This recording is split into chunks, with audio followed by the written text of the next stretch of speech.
I stood there, in front of the bathroom mirror in my new country home, wiping away tears of happiness that had streamed down my wrinkled cheeks. At 69 years old, after 45 years of marriage and 2 years mourning my husband's death, I had finally done something just for myself.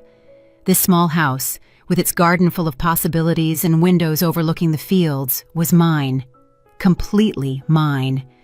I had spent my life savings, $5,000 that I had saved penny by penny, denying myself small pleasures for decades, but it was worth it. For the first time in my life, I had a place no one could take from me, a sanctuary where I could plant my flowers, read my books, and simply exist in peace. I touched the freshly painted cream-colored wall, inhaled the scent of new wood, and felt something I hadn't experienced in years: pure freedom. This morning, I had breakfast in my small kitchen while listening to the birds sing. I had watered the potted plants I bought in town and planned where I would put my favorite rocking chair. Everything was perfect. Everything was mine. The phone rang as I was organizing my few belongings in the master bedroom closet. I saw my daughter Rebecca's name on the screen and smiled, thinking she might want to congratulate me on my new house, although I knew she had been against this purchase from the beginning. "Mom, it's a waste of money," she had told me over and over. "You should stay in your apartment, close to us." Close to us, not with me. Close, so I would be available when they needed me. "Hello, my darling daughter," I answered, with that maternal joy that never fades, no matter how many times you've been disappointed. "Mom, get ready. In an hour, I'll be there with 20 people from David's family," she said, without even a greeting, in that authoritative voice she had developed since she got married. "Make food for everyone and get our rooms ready. We're only staying for 2 weeks." The world stopped. I literally felt as if the floor moved beneath my feet. My heart began to pound so hard I thought it would burst out of my chest. 20 people? "Rebecca, I just arrived. I have nothing prepared. I don't even have food for them." "Mom, don't be dramatic. It's your family now. You have to welcome them properly." David says his cousin Emily is coming with her 4 small children, his brother Noah with his wife and twin kids, and Aunts Carol and Beth are coming with their families too. It's vacation time, and they need a free place to stay. Your house is perfect.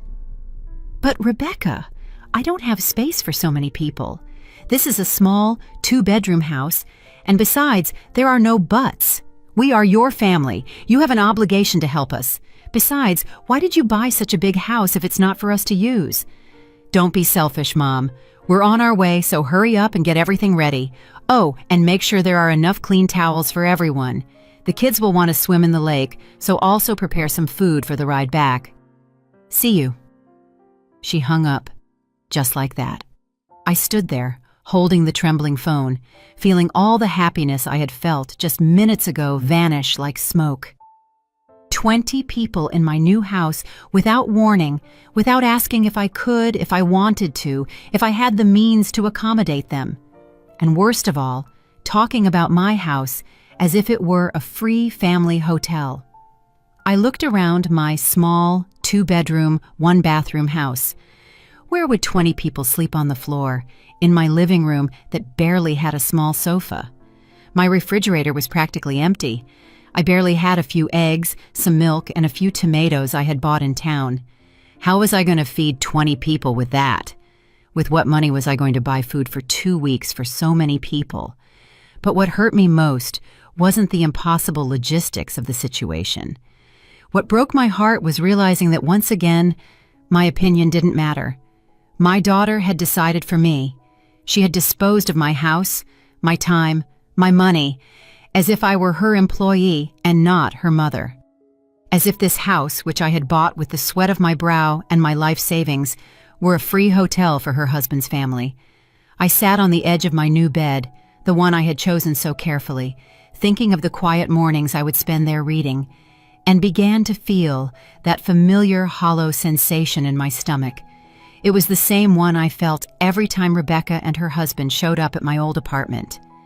They would eat whatever was in my refrigerator, use my washing machine, watch my television, and leave everything dirty and messy, as if it were the most natural thing in the world.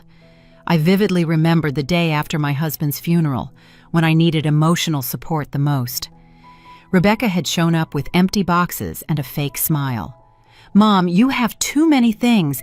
You need to get rid of all this," she had told me while packing my late husband's books without asking. "We're taking these. You don't need them. At your age, you don't read as much." And I, in my grief and confusion, had let her take half of my memories, including the gold watch that had belonged to my father-in-law. When I sold the apartment to buy this house, she had insisted I give her the money to invest it better. "Mom, you don't understand finances. I know how to make that money grow," she had told me with that condescending smile I hated so much. When I refused, she didn't speak to me for a whole month. And now on my first day in my new house, she was already claiming her right to use it as if it were hers. Tears began to stream down my cheeks as I looked out the window at the garden I had dreamed of tending. In an hour, all this silence, this peace, this feeling of freedom would turn into chaos. I remained seated on my bed for several minutes, trying to process what had just happened. The silence of my new house, which moments ago had seemed so beautiful and tranquil, now felt heavy and threatening.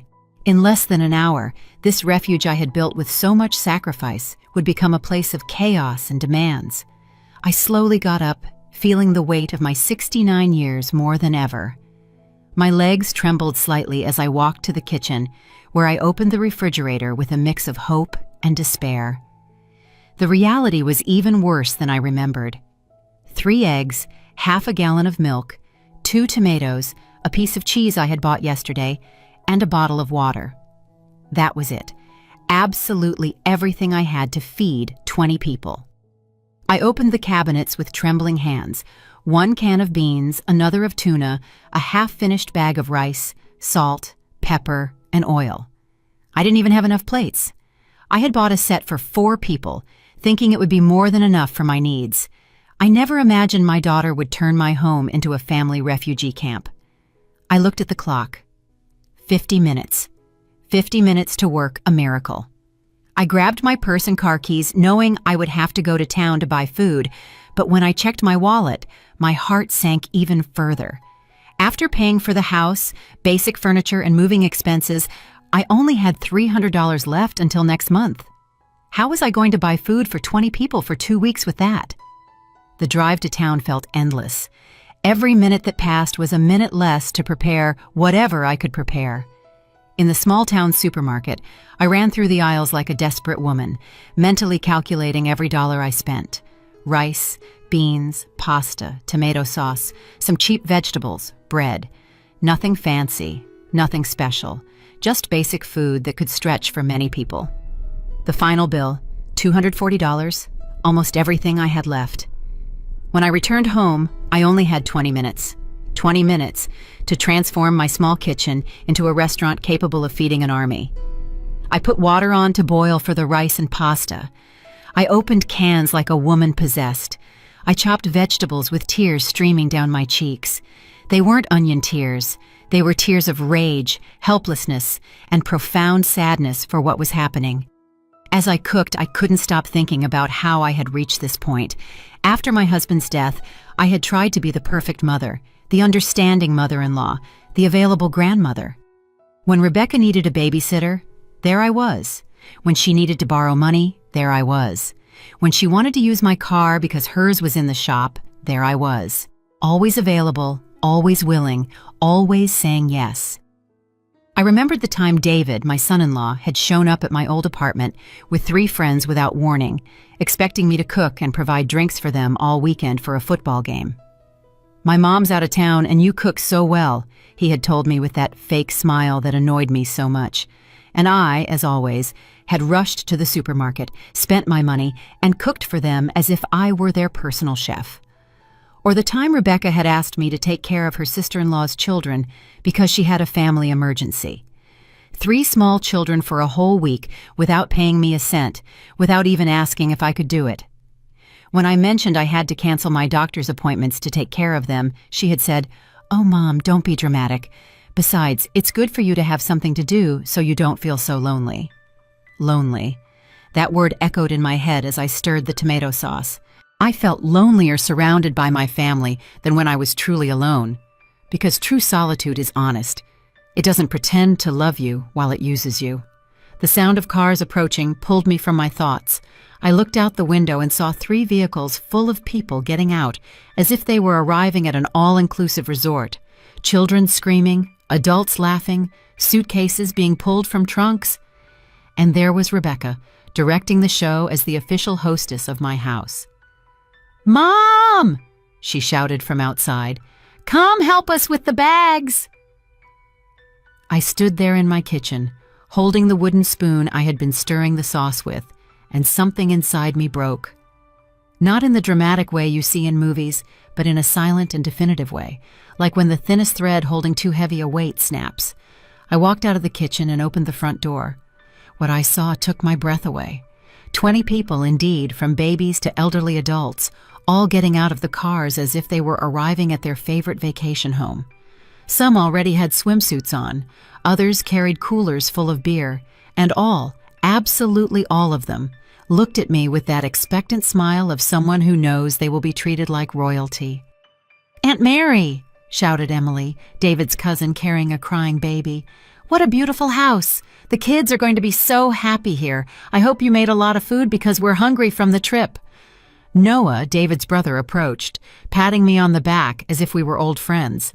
"Mother-in-law, this is perfect for vacation. Is the food ready? The kids haven't had lunch."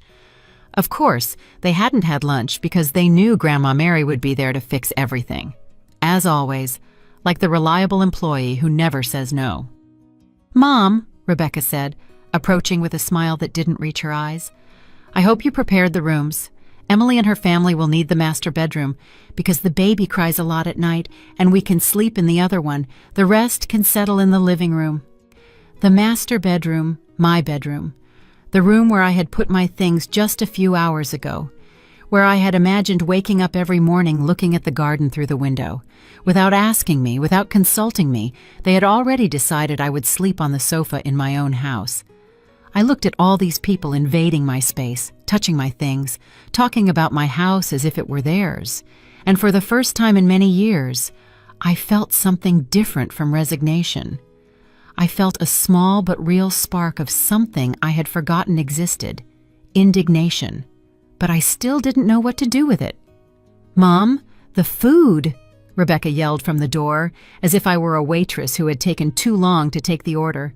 "The kids are hungry, and the adults want to have lunch too before we settle in." I returned to the kitchen like a zombie, feeling the eyes of 20 people fixed on my back. On the stove, the rice had stuck a little to the bottom of the pot. The pasta was almost overcooked, and the tomato sauce looked thinner than I would have liked. But it was what I had. It was what I had managed to make with the little time and money I had. I started serving on the few plates I had, knowing they wouldn't be enough. Indeed, after serving 8 plates, I ran out of dishes. I had to improvise with cups, bowls, and even use the lid of a pot as a plate for one of the smaller children. The humiliation was complete. "Is this all?" Noah asked, looking at his plate with the small portion of rice and sauce I had managed to serve him. "I thought there would be meat or chicken. You don't have anything else?"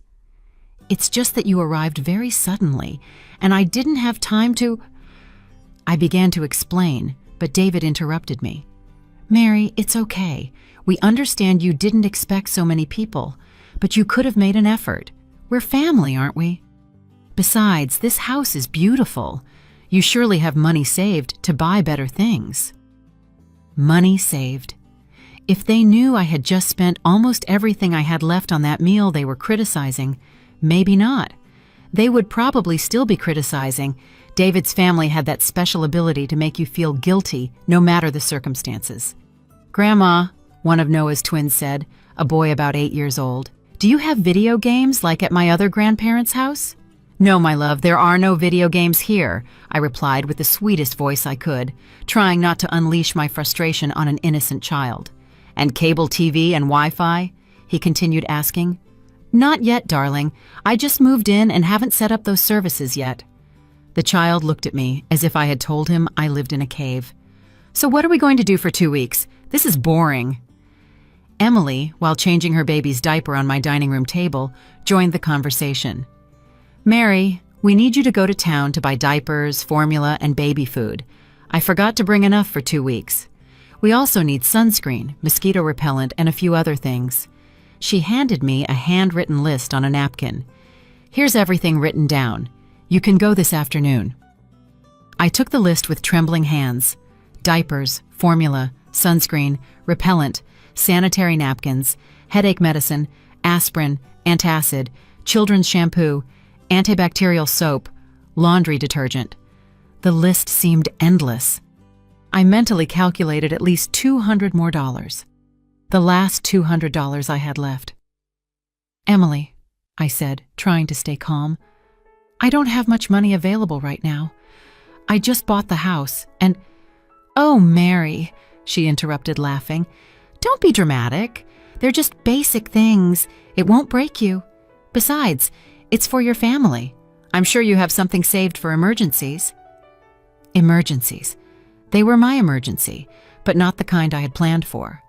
Paul, one of David's uncles, approached with a beer in his hand. A beer he had taken from his own cooler. Luckily, because I didn't even have drinks. "Mary, where can we put our things? We need space in the refrigerator for our beers and food." I opened my small refrigerator, which was already full with the few things I had bought that morning. "Well, you can move my things, and—" "Perfect," he said, already starting to take my things out of the refrigerator to put his own in. "And where is the room where Robert and I are going to sleep?" "You only have 2 rooms, and Rebecca said that—" "Oh, don't worry. We can sleep in the living room.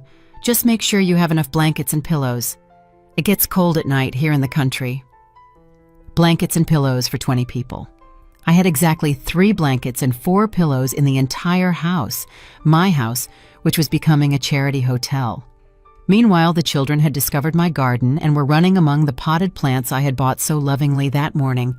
I watched as one of them stomped on my small tomato plants that I had planted just hours before, full of hope and excitement. "Children, be careful!" I shouted from the window. "Oh, leave them alone," Noah shouted back. "They're kids. They need to run and play. That's why we came to the country, so they could be free. Free in my garden, destroying my plants, with my money paying for their meals, while I became the hotel employee for all these people."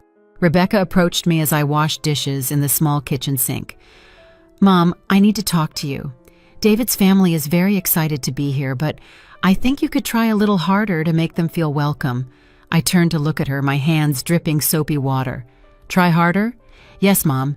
The food was basic, and the house feels a little cold, as if you don't want us here. Remember, this is an opportunity for you to get to know your son-in-law's family better. You should be grateful they want to spend time with you." Grateful. That word resonated in my head like a slap. Grateful that 20 people invaded my house without permission, spent my money, criticized my food, destroyed my garden, and treated me like their personal employee. "Besides," Rebecca continued, "I hope you don't plan on charging them anything to stay here. That would be very stingy of you." Charge them. The idea hadn't even occurred to me, but now that she mentioned it, why not? If it were any other place, they would be paying at least $100 per night per room. 20 people, 2 weeks. That would be thousands of dollars. But I said nothing. Not yet. I just nodded and continued washing dishes, feeling that small spark of indignation I had felt before slowly begin to grow in my chest. That night, while 20 people slept comfortably in my house, I stayed awake on the small sofa in the living room, listening to the snores coming from everywhere, staring at the ceiling, and wondering when exactly I had lost control of my own life. The answer came to me in the darkness. I had lost it little by little. Every time I said yes when I wanted to say no. Every time I put others' needs before my own. Every time I let them treat me as if my time, my money, and my space had no value. But for the first time in a long time, I also realized something else. It was still time to regain that control. I woke up at 5 in the morning with terrible back pain from sleeping on the sofa. The silence of the dawn lasted exactly 30 seconds before chaos began. Emily's baby started crying, waking up all the other children, who immediately began running through the house, screaming and playing as if it were an amusement park. I got up from the sofa, feeling every one of my 69 years in my joints, and headed to the kitchen to make coffee. I needed caffeine to survive what was coming. But when I arrived, I found Noah already there, rummaging through my refrigerator as if it were his own. "Good morning, Mary," he said without looking up. "Where's the coffee? And we need milk for the kids' cereal." "I don't have cereal," I replied, trying to keep a neutral tone. "What do you mean you don't have cereal? What are the kids going to eat for breakfast then?" It was an honest question, and I didn't have an honest answer. I didn't have cereal, I didn't have enough milk, I didn't have enough of anything to feed 20 people for 2 weeks. My small pantry was designed for one person who ate simply and economically. "Can I make scrambled eggs?" I offered, knowing I had exactly 6 eggs left after the ones I had used yesterday. "6 eggs for 20 people?" Noah asked, laughing. "We'd better go to town to buy real food, but make it quick because the kids will be hungry soon. Let's go." As if it were a joint decision, as if the money belonged to both of us, as if I hadn't just spent my last savings yesterday on a meal they had criticized. Emily appeared in the kitchen with the baby in her arms and a sour face. "Mary, I need you to boil water for the bottle, and I also need you to wash these clothes because the baby soiled himself last night." She handed me a bag full of dirty clothes that smelled terrible. "Didn't you bring enough clothes for the baby?" I asked. "Yes, but I didn't think he would get so dirty. Besides, you have a washing machine here. Isn't it easier to wash here than to carry so much laundry?" Easier for her, more work for me, more expense for water, electricity, and detergent for me. The children began to arrive in the kitchen like a hungry wolf pack, 5 children between the ages of 4 and 12, all asking what was for breakfast, all expecting the magical grandma to produce food out of thin air. "Grandma, I'm hungry," the youngest girl said, with such an innocent face that it broke my heart. It wasn't her fault to be in this situation. "I know, my love. Let's see what we can do," I replied, opening empty cabinets and trying to work miracles. Robert appeared, yawning and scratching his stomach. "Mary, do you have coffee and not that instant stuff? I hope for something decent." Decent coffee? I had just gotten up from my own sofa after being kicked out of my own bed, and he was asking for gourmet coffee. "I only have instant coffee," I told him. "Seriously? Well, I guess we'll have to go to town to buy real coffee too, and since we're going, we can buy everything we need for these days." "We?" Again, that word, as if we were partners in this disaster.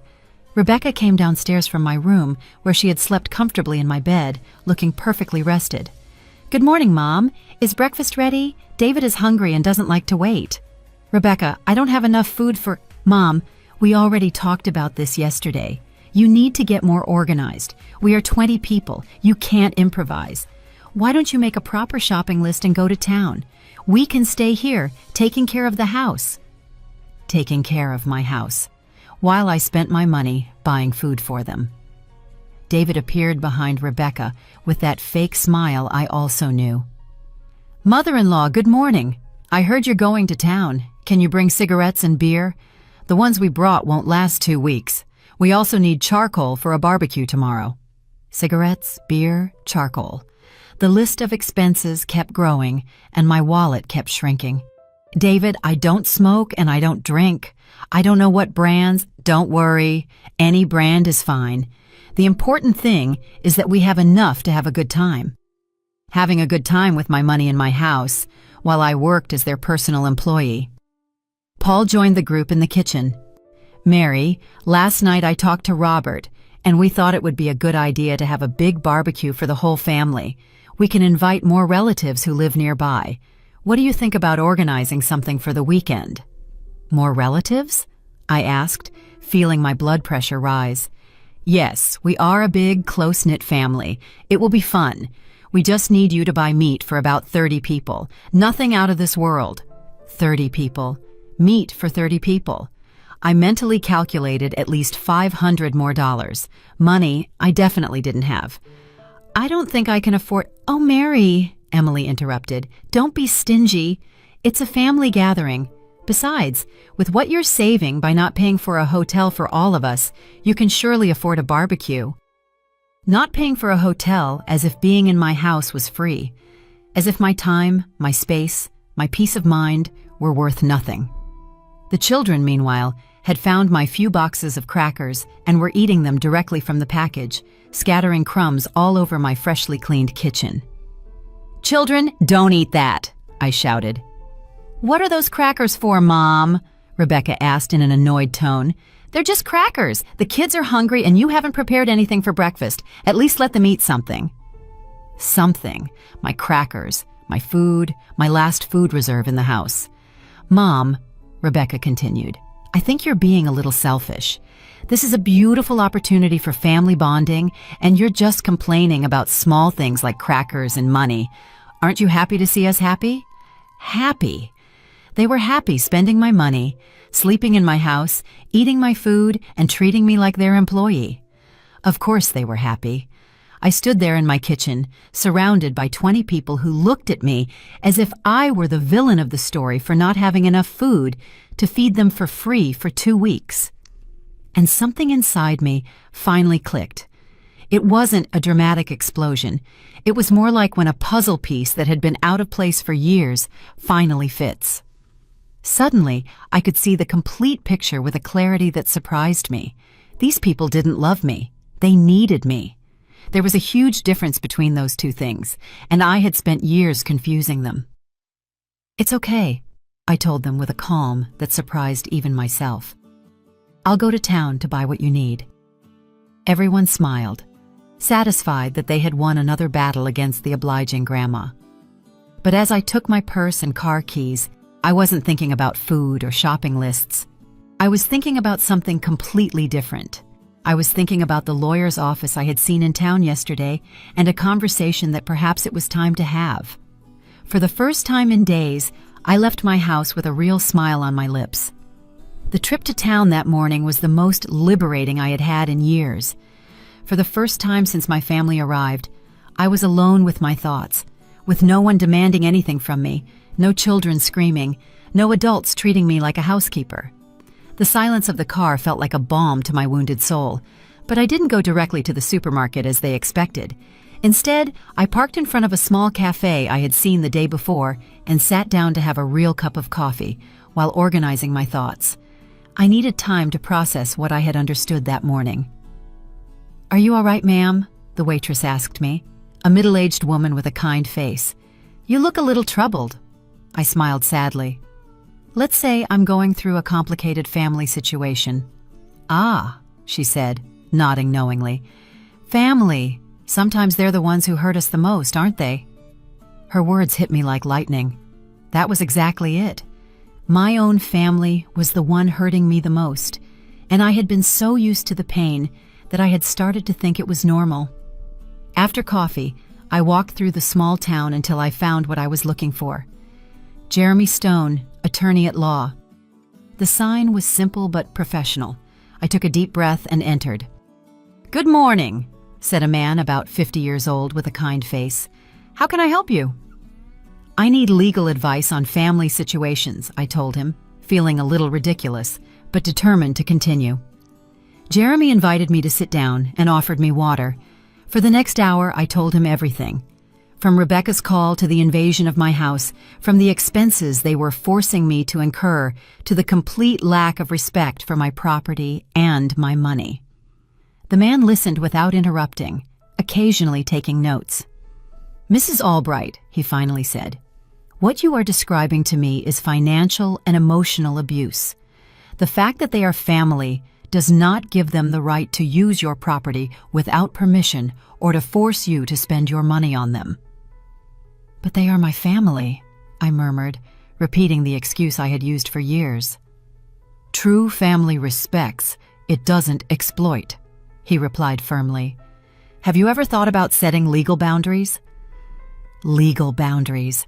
The idea seemed as strange as it was liberating. "What kind of boundaries?" I asked.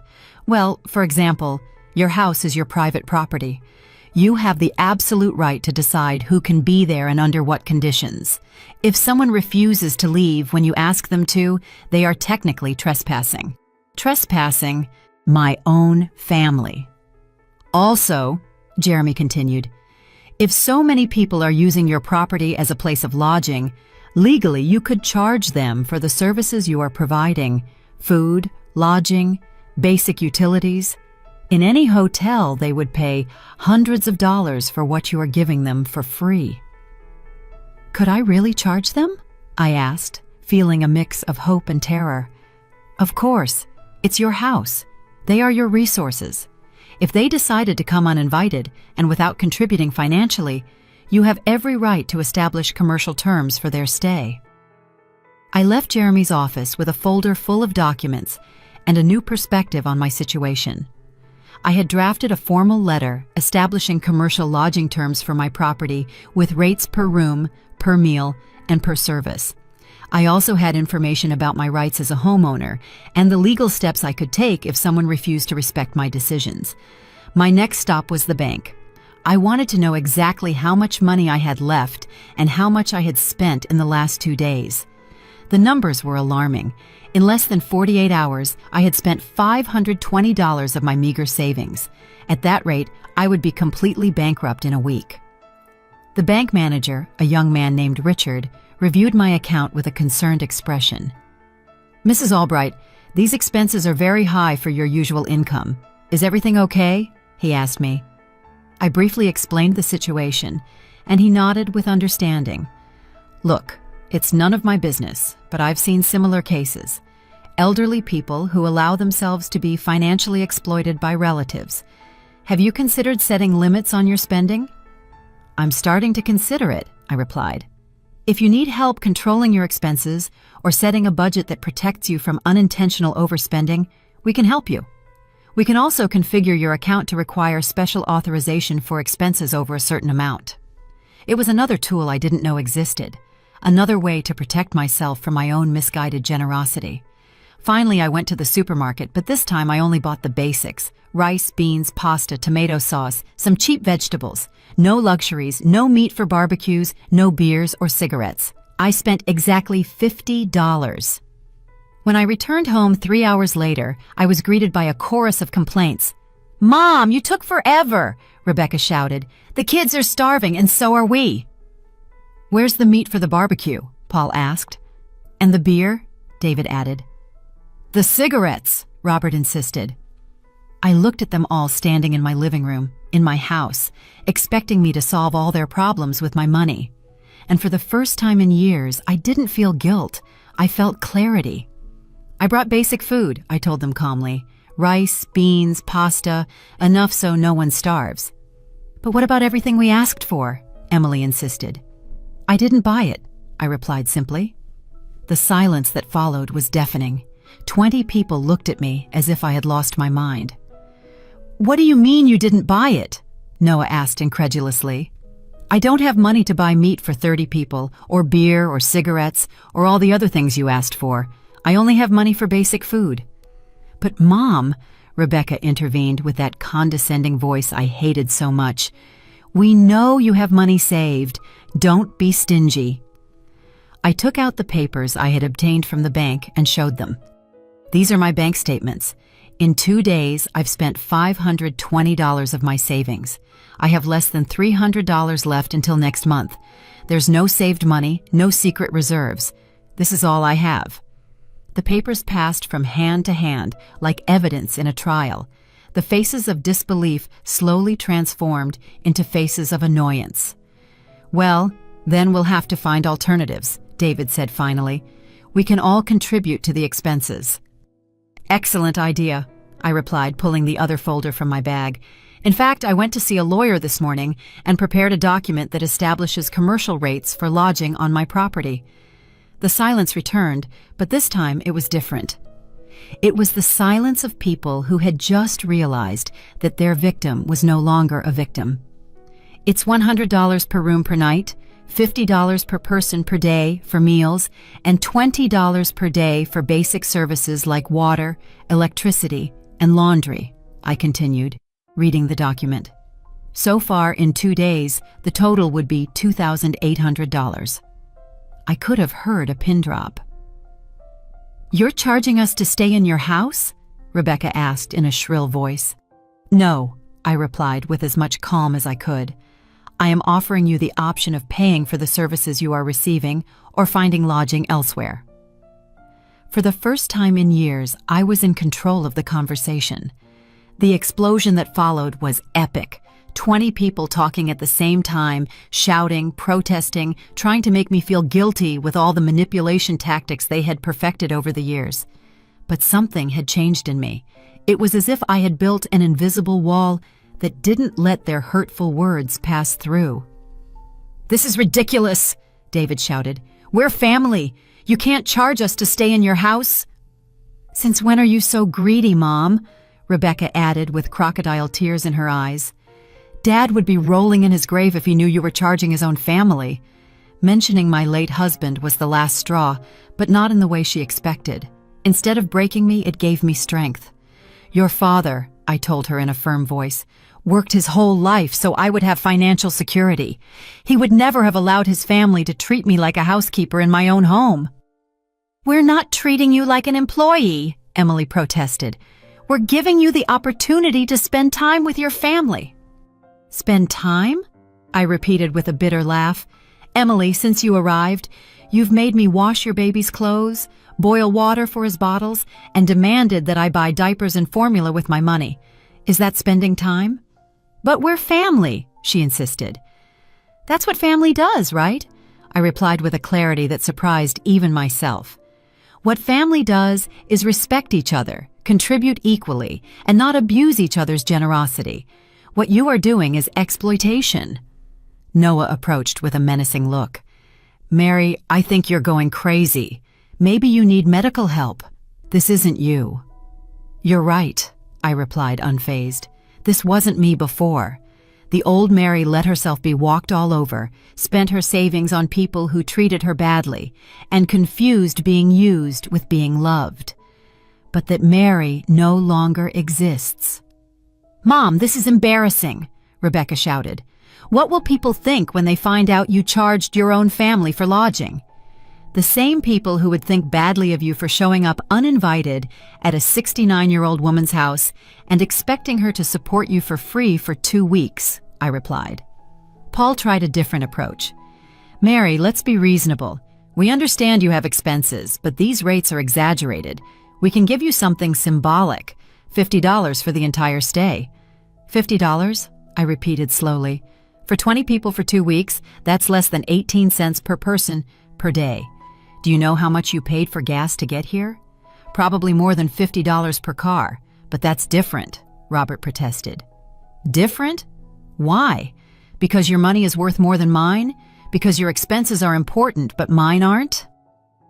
The living room filled with murmurs and long faces. I could see them looking at each other, trying to decide what strategy to use now. It was then that my salvation appeared in the form of a woman about 60 years old with a basket of vegetables in her hands. It was Martha, my neighbor, who had come to welcome me to the neighborhood. "Good morning," she said from the open door. "I'm Martha. I live next door. I came to meet my new neighbor, and oh, excuse me, I see you have visitors." "Come in, please," I said, grateful for the interruption. "They're relatives who came to visit." Martha entered and immediately sensed the tension in the atmosphere. She was one of those older women who have seen so much of life that they can read a situation in seconds. "What a big family," she commented with a smile, but her intelligent eyes were already analyzing the scene. "It must be expensive to maintain so many people. I hope they are contributing to the expenses." The awkward silence that followed was eloquent. "They're not contributing?" Martha asked with genuine surprise. "Oh, what a shame. In my day, when you visited someone, you always brought something, or helped with the expenses, especially if there were so many people." "But we're family," Rebecca murmured. "Ah, all the more reason," Martha replied energetically. "Family is the one who should take care of their own the most. You know what? My daughter lives in the city, and every time she comes with her grandchildren, she always brings the complete groceries. She says it's not fair for me to spend my pension feeding her whole family. I could see how Martha's words were having an effect. It was one thing for me to tell them they were abusing me, but it was quite another for a stranger to confirm it. "And where are you all from?" Martha continued asking with innocent curiosity.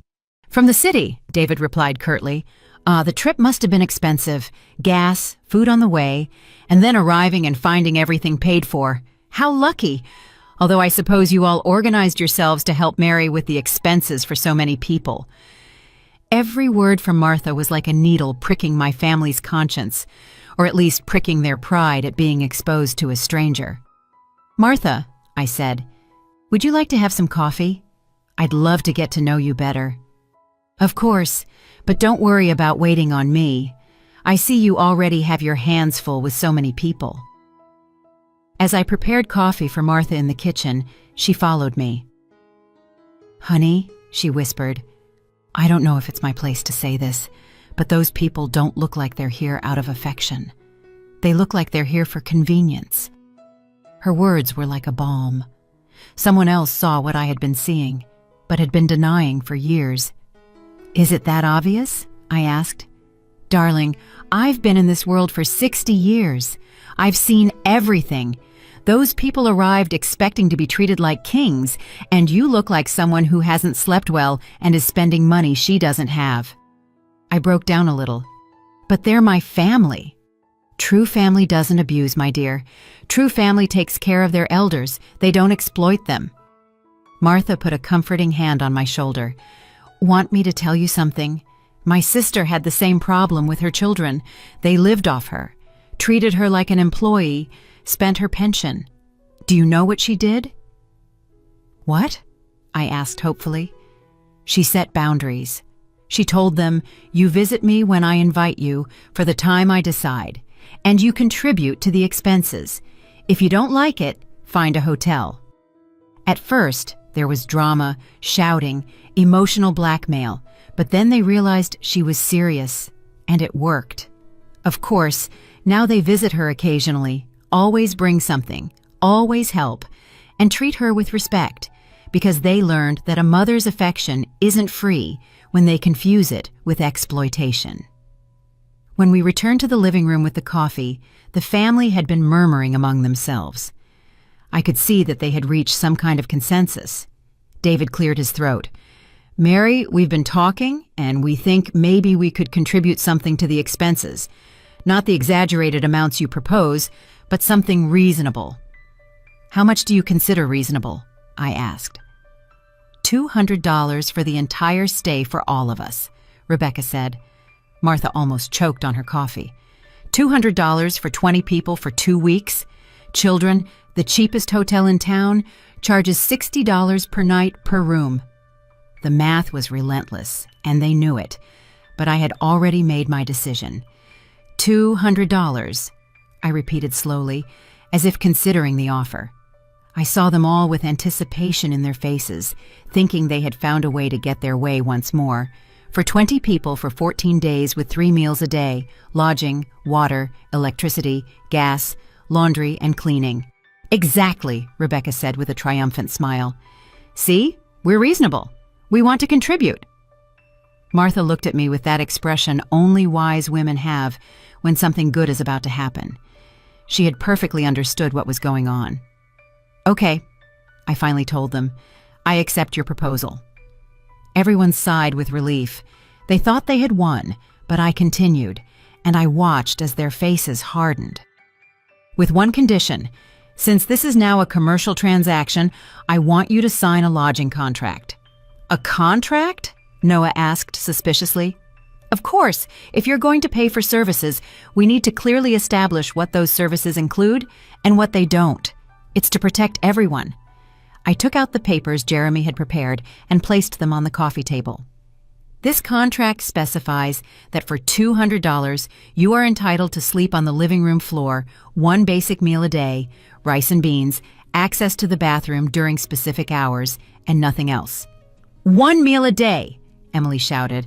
"But we expected 3 meals." "Of course you can have 3 meals a day," I replied sweetly. But that's in the premium package, which costs the $2,800 I originally mentioned. This is absurd, David exploded. You're crazy if you think we're going to sign that. You don't have to sign it, I told them with perfect calm. You can find lodging elsewhere. In fact, I think that would be best for everyone. Mom, Rebecca shouted, you can't kick us out. We're your family. I'm not kicking you out, I replied. I'm giving you options. You can pay the commercial rates for the services you want. You can pay for the basic services you can afford, or you can find alternatives that better fit your budget. Martha slowly applauded. Bravo! That's exactly what my sister needed to do. Clear options, fair terms, no emotional blackmail. You stay out of this, Rebecca shouted at Martha. This is a family matter. You're right, Martha replied, standing up. It is a family matter, and a good family doesn't treat its elders like that. She headed for the door, but before leaving, she turned to me. Mary, if you need anything at all, you know where I live. And if these people cause you problems, don't hesitate to call me. Here in town, neighbors look out for each other. After Martha left, the living room fell silent. I could see the wheels turning in their heads, trying to find a new strategy. Paul tried the guilt approach. Mary, your husband and I were very close. He considered me like a brother. Do you think he would like to see you treating his in-laws like this? My husband, I replied, taught me to value myself. He taught me that true love is shown through actions, not words. And he taught me that allowing others to abuse you isn't love, it's cowardice. Robert tried intimidation. Mary, I don't think you realize the situation you're getting yourself into. There are many of us, and you're alone. It's not smart to make enemies of the family. His words would have terrified me before, but now they only confirmed what I already knew. These people didn't love me. They needed me, and when they couldn't use my love, they resorted to fear. Are you threatening me in my own home? I asked, with a calm that surprised me. It's not a threat, he replied quickly. I'm just being realistic. The reality, I said, is that you came to my house uninvited, expecting free services you can't afford. The reality is that when I asked you to contribute equally, you refused. And the reality is that now that I offer you fair options, you resort to threats and intimidation. Emily began to cry. It was a dramatic cry designed to manipulate. I can't believe how cruel you've become, Mary. My baby needs stability, and you're throwing us out into the street. Your baby, I replied, needs parents who can afford his basic needs without relying on exploiting an elderly woman. If you can't afford a vacation, maybe you shouldn't take one. The children who had been playing in the garden ran in. Grandma, why is everyone shouting? The youngest asked. My heart broke a little. The children were innocent in all this, but their parents were using them as emotional shields. The adults are having a serious conversation, I replied gently. Why don't you go play outside for a little longer? But we're hungry, one of the twins said. Is the food ready? I looked at all the adults in the living room. None moved to take care of their own hungry children. They expected me to do it, as always. Parents, I said, your children are hungry. In the kitchen, there's rice and beans that you can prepare for them. You're not going to cook? Noah asked incredulously. I cooked yesterday and the day before. Today, you can cook, I replied. But we don't know how to cook, Emily protested. Then maybe it's time to learn, I replied. Or you can take the children to eat in town. There are several restaurants. David stood up abruptly. This is the last straw. Rebecca, pack our things. We're leaving right now. Where? Rebecca asked in a panic. We don't have reservations anywhere. We'll find something.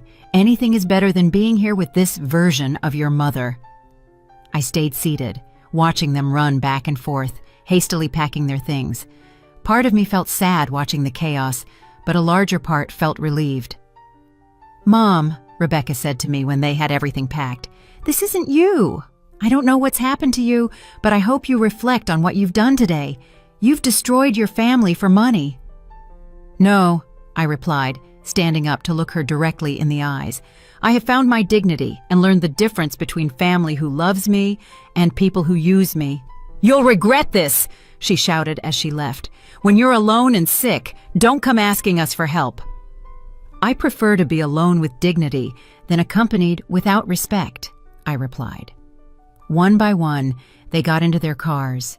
This time, there were no tears from the children because they had understood that this visit was different.